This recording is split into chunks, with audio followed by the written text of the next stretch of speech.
Assalamualaikum warahmatullahi wabarakatuh Kang Bro. Ketemu dengan IWB Kang Mas. Kabar buruk bagi sampean semua para fans MotoGP, para fans Marc Marquez khususnya. Ternyata Marquez yang terbaru masih problem dengan tulangnya. Jadi tulang konfirmasinya setelah dilakukan X-ray, menurut informasi dokter akan lebih baik Marc Marquez tidak ikut di balap Jerez dan mereka akan fokus untuk kembali mungkin pada next race. Jadi konfirmasi dari Marc Marquez menyatakan bahwa Marc absen di Jerez. Ini sangat menyedihkan, Cak. Nah, untuk memberikan gambaran kesampaian apa kata Marquez, berikut yang bisa share kesampaian di sini, Cak. Kemarin kami melakukan CT scan lagi dan telah dipastikan bahwa terlepas dari fakta pemulihan cedera berkembang dengan baik, tetapi penyembuhan tulang belum selesai dan jika turun balapan di Jerez itu beresiko. Bersama tim medis, kami memutuskan untuk tidak mengambil resiko apapun, sehingga kami harus menunggu 2 minggu lagi dan mencoba untuk kembali ke Le Mans. Aku sangat menyesal melewatkan Grand Prix Spanyol karena di sana selalu istimewa. Mulai dari suasananya, balapan di kandang menyenangkan dan yang terpenting melihat dan menikmati dukungan dari para penggemar. Sekarang aku akan melanjutkan rehabilitasi dan bekerja untuk kembali secepat mungkin. Terima kasih atas pesan dukungan semuanya. Yes, itu kata Marc Marquez, Cak. Jadi memang sepertinya cedera Marc Marquez ini cukup lama. Kita nggak nyangka ya metakarpalnya ternyata untuk penyambungan prosesnya membutuhkan waktu yang tidak singkat, Cak. Sekarang kita tunggu saja seperti apa progresnya dan yang pasti Marc akan mencoba kembali untuk ke Le Mans nanti. Kabar lainnya adalah mengenai gaji, Kang Mas. Spesial dalam video ini kita nggak akan bahas mengenai teknis, tapi IWB ingin nge-share sebuah update kabar terbaru dari Spanyol, Cak ya. Jadi sebuah media Quattro namanya yang memberikan konfirmasi bahwa ternyata Marc Marquez sudah mendapatkan pencairan salary dari Honda yang jumlahnya gendeng, Kang Mas. Walau Marc jarang membalap, Honda masih tetap menggaji penuh sang mantan juara dunia. Bahkan dari kabar media Spanyol Quattro, Marc baru mendapatkan pencairan gaji Honda yang super fantastis, Cak. Dia dibayar sekitar 12,5 juta euro atau setara dengan 207 miliar per musim. Dan ini membuat Marc mampu membeli rumah seharga 160 miliar di Madrid. Gila nggak, Cak? Nah, soal prestasi memang Marc mungkin adalah pembalap yang beruntung. Karena jujur ya, karena cedera ya, dia minus prestasi. Namun ternyata Doi masih memiliki gaji yang besar di line up MotoGP. Gaji menggiurkan Marc Marquez, kekayaan bersih, biaya sponsor, jam tangan mewah, dan bonus kejuaraan terungkap secara gamblang oleh media Spanyol Quattro. Menurut media tersebut, kekayaan bersih Marc, gaji tahunannya, biaya sponsornya, perincian koleksi jam tangan mewah, harga rumah barunya yang sangat besar, dan bonusnya saat memenangkan balapan menjadi sebuah penegasan mahalnya Marc di antara para pembalap MotoGP. 207 miliar per musim, Cak. Bayangin aja, orang balap yo, orang ikut mengembangkan karena memang cedera dan nyaris tanpa nongol di pedok. Marc Marquez digaji 207 miliar per tahun. Sekarang hitung aja deh, kalau kita kalkulasi race itu 22 seri, artinya setiap seri Marc digaji berapa miliar. Gendeng kan? Nah, jadi itu hanya gaji dari Honda, Cak. Informasi buat sampean bahwa Honda sendiri akan masih tetap menggaji Marc dengan angka yang sama sampai dengan 2024. Ini luar biasa. Nah, tidak hanya itu, Cak. Jadi menurut media Quattro, Marc juga mendapatkan cuan dari sponsor Red Bull, Estrella Galicia, Allianz, dan Tissot dengan estimasi pendapatan tahunannya gila pula, Cak. Jadi pendapatannya lebih besar lagi dibandingkan dengan gaji dari Honda, yakni mencapai 40 juta euro. 40 juta euro, gendeng ya. Jadi kalau dirupiahkan, Cak, ini berarti Marc mendapatkan duit tambahan di luar gaji Honda sejumlah 662 miliar. Itu belum termasuk bonus seperti jika Marc Marquez memenangkan kejuaraan, maka dia akan mendapatkan 1,4 juta euro atau setara dengan 23,2 miliar. Kemudian yang kedua, Marc Marquez akan digaji 9,4 miliar per balapan yang diikuti. Jadi di luar semuanya, Marquez ada tambahan-tambahan seperti itu. Dan nggak heran, Cak, kini Marc semakin tajir, Kang Mas. Belum termasuk BMW yang dikoleksi ketika Doi mendapatkan gratis berkat raih pool terbanyak. Angkanya, Kang Mas, untuk saat ini, Marc Marquez betul-betul masih yang termahal. Jadi Peko pun jauh sekali dari sisi gaji ataupun kontrak salary. Akan tetapi pembalap selalu memiliki yang namanya bonus dari para sponsor timnya, sponsor dari lain-lainnya. Makanya kalau kita lihat saat ini Marquez masih the best, dan jika kita kalkulasi ini berarti Marquez 1 tahun hampir mendapatkan ya earningnya, atau earning itu maksudnya ya pendapatannya selama 1 tahun hampir tembus 1 triliun, Cak, hanya dalam 1 musim. Gendeng nggak? Dari sponsor, dari Honda, semuanya ini luar biasa. Nah, kalau kita lihat bagaimana dengan ranking untuk para pembalap? Gaji pembalap itu berapa sih Cak WP? Dan saat ini siapa yang menjadi masih terbaik untuk gajinya? Oke, jadi Cak, kalau kita perhatikan ini adalah daftar gaji yang bisa IWB share ke teman semuanya. Ini adalah daftar gaji untuk musim 2022. Marc Marquez itu mendapatkan gaji 12,5 juta euro. Kemudian kedua Maverick Viñales, jangan salah, Maverick Viñales itu ternyata rumornya cukup gede gajinya di tahun 2022. Dia mendapatkan gaji 10 juta euro, tapi IWB nggak terlalu pede untuk angka itu, karena itu angka diduga pada saat di Yamaha. Akan tetapi pada saat sekarang rumornya itu digaji jatuh atau drop di angka 3 jutaan euro. Soal ini belum bisa kita verifikasi. Jadi masih Cak, keduanya kita anggap saat ini adalah Fabio Quartararo dengan 6 juta euro. Kemudian Joan Mir pun juga digaji oleh Suzuki dengan angka 6 juta euro. Kemudian Pecco 5 juta euro, Pol Espargaro 3,5 juta euro. Ini angka 2022 ya. Kemudian juga Jack Miller, Alex Rins, dan juga Morbidelli di angka 3 juta euro. Johan Zarco 2 juta euro. Alex Marquez, Jorge Martin itu di angka 1 juta euro. Kemudian Alex Espargaro 750 ribu euro. Miguel Oliveira di angka 625 ribu euro. Nakagami, Brad Binder di angka 500 ribu euro.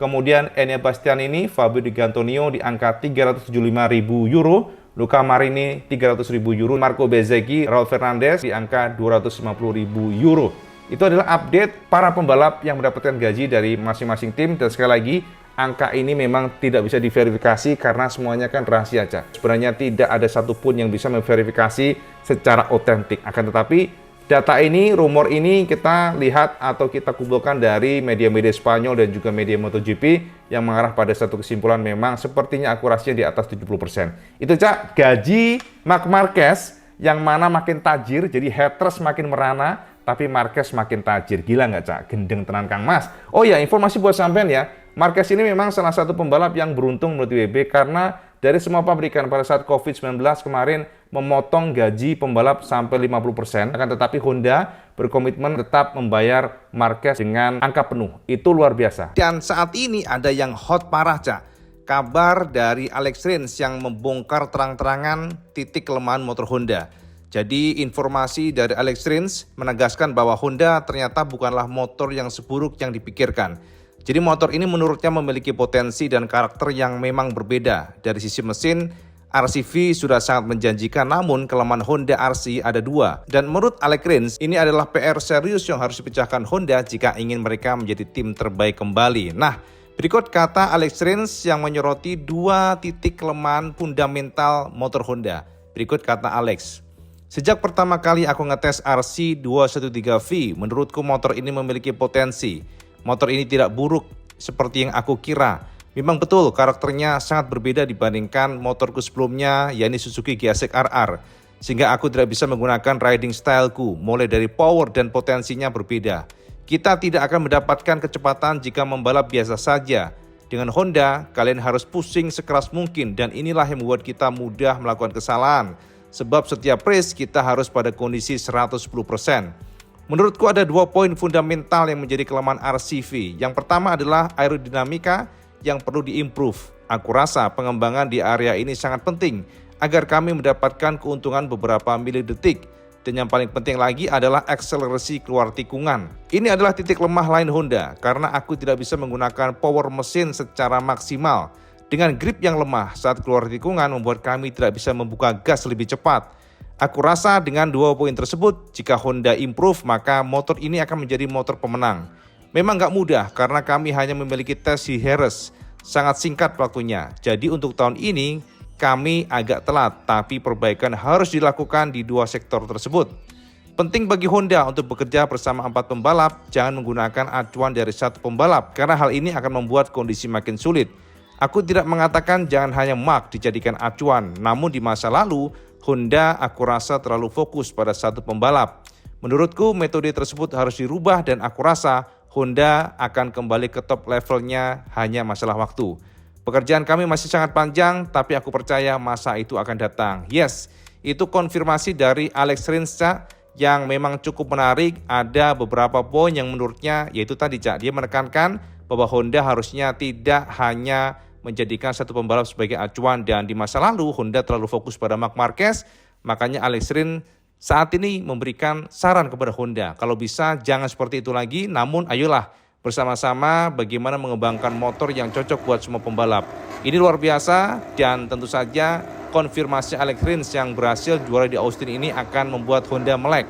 Apalagi sebelumnya, sepertinya Honda memang tidak terlalu fokus pada Alex Rins dan mereka terlalu fokus pada tim factory, akan tetapi dengan kondisi dan kemenangan Austin, seharusnya HRC akan berubah, Cak. Akan berubah, harusnya demikian, Cak.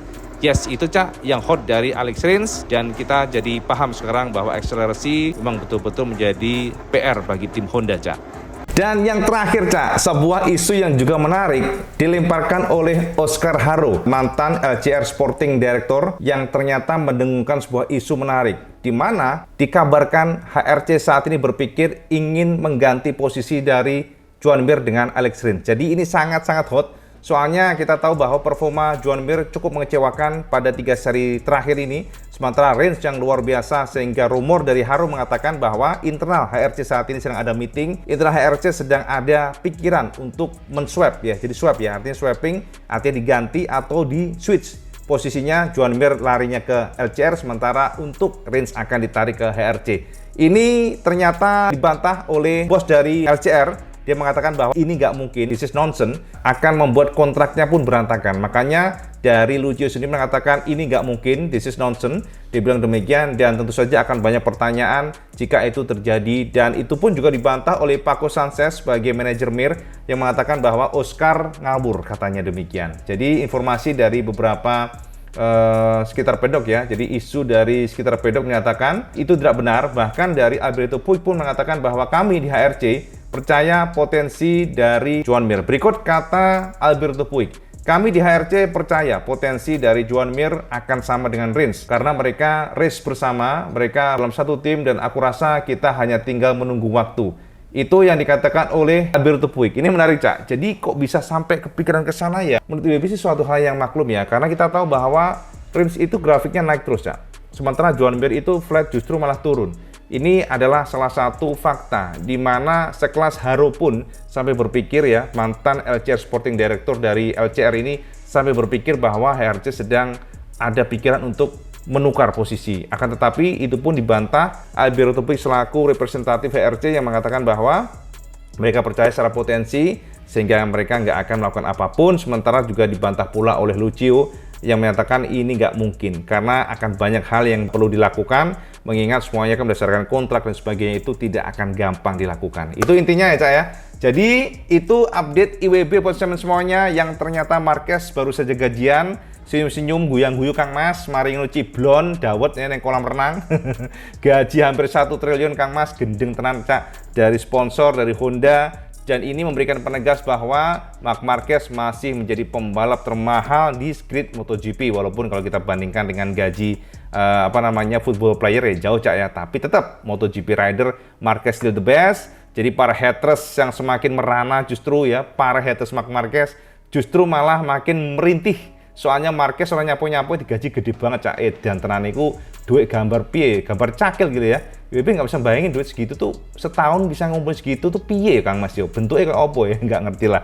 Jadi itu aja sih update bersama semuanya tentang gaji Marquez yang sudah cair oleh Honda, dan juga kabar mengenai beberapa poin seperti itu tadi. Isu bahwa Rins akan ditarik oleh HRC, termasuk juga beberapa poin yang sudah dibicarakan tadi. Semoga mencerahkan semuanya, dan seperti biasa kalau teman suka video ini, like, share, dan subscribe. Ojo lali sama sholat 5 waktu, karena yang paling penting. Assalamualaikum warahmatullahi wabarakatuh. Selamat segandas.